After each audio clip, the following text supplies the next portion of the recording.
అనుమానం లేదు అధ్యక్ష. అధ్యక్ష మేము చెప్తున్నాం అధ్యక్ష, రాబోయే రోజుల్లో మీరు రెడీ ఉన్నారు కదా. మన బీజేపీకి ఓట్లు వేయించింది ఎవరు అధ్యక్ష? మొన్న వీళ్ళు గుండె మీద చేసుకోవాలి.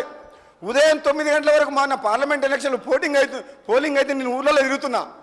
9 గంటల దాకా 8 గంటల దాకానేమో టీఆర్ఎస్ వాళ్ళు బీజేపీ వాళ్ళు వేరే వేరే ఉన్నారు. 8, 9, 10, 11, 12 ఒకటే కొద్దిగా ఇద్దరు కలిసి ఒకటే దగ్గర కూర్చున్నారు. ఒకటే టెంట్లా. ఏమైందిరా బాబు అంటే కలిసిపోయేసరిగా టీఆర్ఎస్ గెలిచట్లేదు, పబ్లిక్ టీఆర్ఎస్ అంటే పోయింది, ఈ బీఆర్ఎస్ పార్టీ బతకదు, ఈ తెలంగాణ రాష్ట్ర సమితి అని పేరు మార్చి ఎప్పుడైతే బీఆర్ఎస్ అని పేరు అప్పుడే ఖతమైపోయారు. ఇక బీజేపీలోకి వద్దట్టు సార్, మొత్తం బీజేపీకి ఓటేయమని చెప్పిందని చెప్పి పబ్లిక్ మొత్తం ఓపెన్గా మొత్తం ఏకచక్రాధిపత్యం సారు కారు 16 అని విర్రవీగిన వాళ్లకు గుండుస్తున్న ఒక్క ఎంపీ కూడా రాలి. ఎక్కడ పోయిందా సార్, ఎక్కడ పోయిండు, కారు ఎక్కడ పోయింది, 16 ఎక్కడ పోయినాయి అధ్యక్ష? ఒక్క ఎంపీ అన్న డిపాజిట్లు కూడా రాలే. అంటే అధ్యక్ష మీ యొక్క మాట చాలా సీరియస్గా ఆలోచించాలి. ప్రతిపక్ష సభ్యులు కేటీఆర్ గారు కూడా చెప్తున్నారు అధ్యక్ష, చాలా సీరియస్గా. అధ్యక్ష ఒకటే మాట అధ్యక్ష, ఎక్కువ చెప్ప అధ్యక్ష. ఒక మాట, తెలంగాణ సమాజం ఇచ్చిన తీర్పుని, ఆ తీర్పుని మనము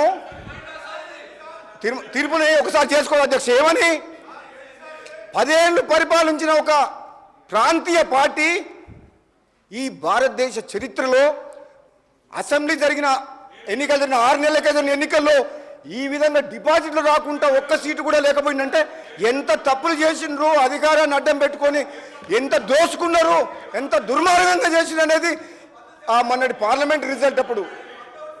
అధ్యక్ష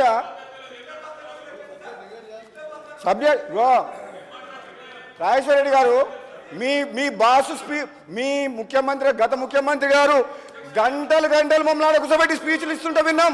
శ్రీధర్ బాబు గారు మా మంత్రి గారు ఇక్కడ, మా లెజిస్లేషన్ మినిస్టరు.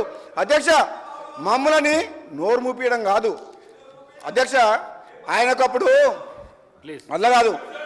మీరు మమ్మల్ని అటుపక్క కూర్చోబెట్టినప్పుడు ప్రతిపక్షంలో ఉన్నప్పుడు గంటలు ప్రసంగాలు ఇస్తుంటే మేము విన్నాం, మేమేం మాట్లాడలే. ఇప్పుడు కూడా మిమ్మల్ని ఏమంటే కనీసం ప్రతిపక్షంలో ఉండినైనా సరే ఇప్పుడు ఏం తప్పులు చేసుకుండ్రు, గతంలో ఏం తప్పులు చేసిండ్రు, మేము చేసే మంచి పనులకు సహకరించమని కోరుకుంటున్నాం. మీ ఎంక్వైరీ అధ్యక్ష పవర్ సెక్టర్ మీద గౌరవ ముఖ్యమంత్రి గారు తప్పకుండా కమిషన్ ఏర్పాటు చేశారు కాబట్టి తొందరలోనే పూర్తి కంప్లీట్ ఎంక్వైరీ చేస్తాం అధ్యక్ష. ఎంక్వైరీ చేసి తప్పకుండా మేము చర్యలు తీసుకొని ఎవరైతే అవినీతికి పాల్పడి దోషులుగా తేలుతారో చట్ట ప్రకారంగా చర్యలు తీసుకోక తప్పదు అధ్యక్ష. ఆ విషయంలో మాత్రం మేము కాంప్రమైజ్ కాము అధ్యక్ష.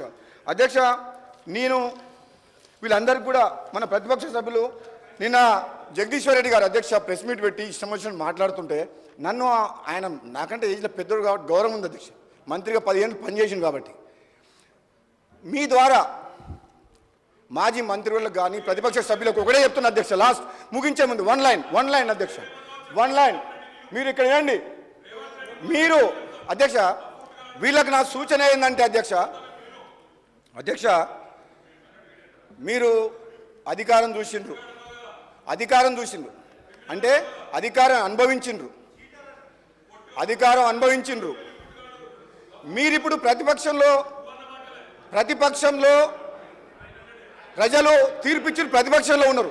ఇప్పటికైనా ఈ ప్రభుత్వం చేసే మంచి పనుల విషయంలో, ముఖ్యంగా కరెంటు విషయంలో, రైతుల విషయంలో ఈ రాష్ట్ర ప్రభుత్వం కాంగ్రెస్ ప్రభుత్వం 100% 100% కట్టుబడి ఉంది. 24 గంటల కరెంటు, నాణ్యమైన కరెంటు ఇచ్చే బాధ్యత మాది. మీరు ఇవ్వలేని కరెంటు 16 గంటలు ఇస్తే 24 గంటలు రాబోయే రోజుల్లో ఉచిత కరెంట్ ఇచ్చి నిరూపించుకుంటాం అధ్యక్ష. అదేవిధంగా అధ్యక్ష మన మేనిఫెస్టోలో పెట్టినట్టు 200 యూనిట్ల వరకు కూడా మనము గృహాలకు ఉచితంగా కరెంట్ ఇస్తున్నాం అధ్యక్ష. దాన్ని కూడా మేము చెప్తున్నాం, 200 యూనిట్లకు పేదలకు ఇళ్లకి ఏదైతే కరెంట్ ఇస్తున్నామో ఇప్పటికే 49 లక్షల ఎంతో మందికి అధ్యక్ష, దాదాపు 49,60,000 ఎంతో ఫిగర్ ఉంది అధ్యక్ష. ఆల్రెడీ 200 యూనిట్స్ ఫ్రీ పవర్ ఇస్తున్నాం అధ్యక్ష.